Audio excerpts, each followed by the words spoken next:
கொஞ்சம் எக்ஸ்பீரியன்ஸ் இருந்தா நீங்க வந்து கரெக்டா பார்த்து எடுத்துக்கலாம். ஆனா பிகினரா இருக்கும்போது இதை வந்து பாத்துக்கோங்க. இப்ப கீழே வந்து மடிச்சு தைக்கிறதுக்காக நான் வந்து இந்த அளவுக்கு விட்டுருக்கிறேன்.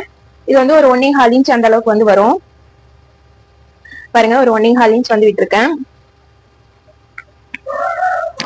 அடுத்து வந்து பாத்தீங்க அப்படின்னா இப்ப நம்ம வந்து கையோட கொக்கி பக்கம் இருக்குது இல்லைங்களா, அந்த கொக்கி பக்கத்தை இந்த மாதிரி வந்து எடுத்து வச்சுக்கோங்க. உள் பக்கமா திருப்பி விட்டுக்கோங்க.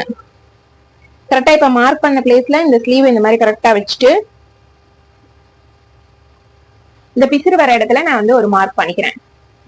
அடுத்து வந்து பாத்தீங்கன்னா இந்த சைட்ல நம்ம வந்து நமக்கு பிசிறு கீழே இருக்குது, நம்ம வந்து மேல வச்சு ஒரு மார்க் பண்ணிக்கலாம். அடுத்து வந்து பாத்தீங்க அப்படின்னா இப்ப நம்ம வந்து பேக் அண்ட் ஃப்ரண்ட் வந்து அந்த இந்த குடஞ்சு வருது இல்லைங்களா, அது வந்து கரெக்டா எடுக்கணும். இப்ப வந்து இந்த கிளாத் கரெக்டா ரெண்டும் ஒரே மாதிரி இருக்கான்னு பாத்துட்டு இந்த இடத்த மட்டும் இப்படி திருப்பினீங்க அப்படின்னா, அதாவது நான் பாருங்க பிசிறோட சேர்த்து தான் வந்து திருப்புறேன். இந்த இடத்த ஒரு மார்க் பண்ணிக்கிறோம். இப்ப இதுக்கு அடியில நமக்கு வந்து இன்னொரு கிளாத் இருக்கும். அந்த கிளாத்தை இந்த மாதிரி எடுத்து வச்சுட்டு இதோட பிசுரோட சேர்த்தி தான் நான் வந்து இந்த இடத்துல வந்து மார்க் பண்றேன். ஓகேங்களா, அவ்வளவுதான். இந்த அளவுகள் மட்டும்தான். இந்த அளவை வச்சு நம்ம வந்து அப்படியே வந்து டிராயிங் பண்ண போறோம். நீங்க ஆம்போல் ஸ்கேல் வச்சிருந்தீங்க அப்படின்னா, உங்களுக்கு வளைவு சரியா வரல அப்படின்னா நீங்க ஆம்போல் ஸ்கேல் வச்சு கூட நீங்க வந்து ட்ரை பண்ணலாம். இப்ப இந்த இடம் இருக்கு அப்படின்னா நம்ம மார்க் பண்ணிக்கிறோம் இல்லைங்களா, மார்க் பண்ண இடத்துக்கெல்லாம் கரெக்டா அந்த மாதிரி வர்ற மாதிரி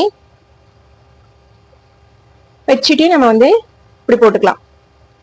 ஓகேங்களா. அடுத்து வந்து பாத்தீங்க அப்படின்னா இந்த இடத்துல வந்து ஒரு சின்ன இது மாதிரி வருது இல்லைங்களா குடஞ்சு பாகம், அதுக்கும் வந்து இந்த மாதிரி வச்சு இப்படி போட்டுக்கலாம். அதாவது நமக்கு ஷேப் சரியா எடுக்க வராது அப்படின்னு நினைக்கிறப்ப நீங்க இந்த மாதிரி வந்து யூஸ் பண்ணிக்கலாம். இப்ப இதை வந்து நான் கட் பண்ணிடுறேன்.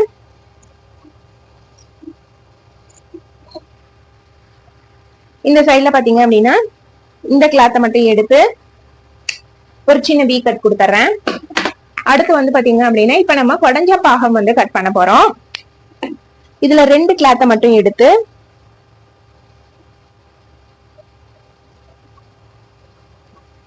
இது போல நீங்க வந்து கட் பண்ணிக்கலாம்.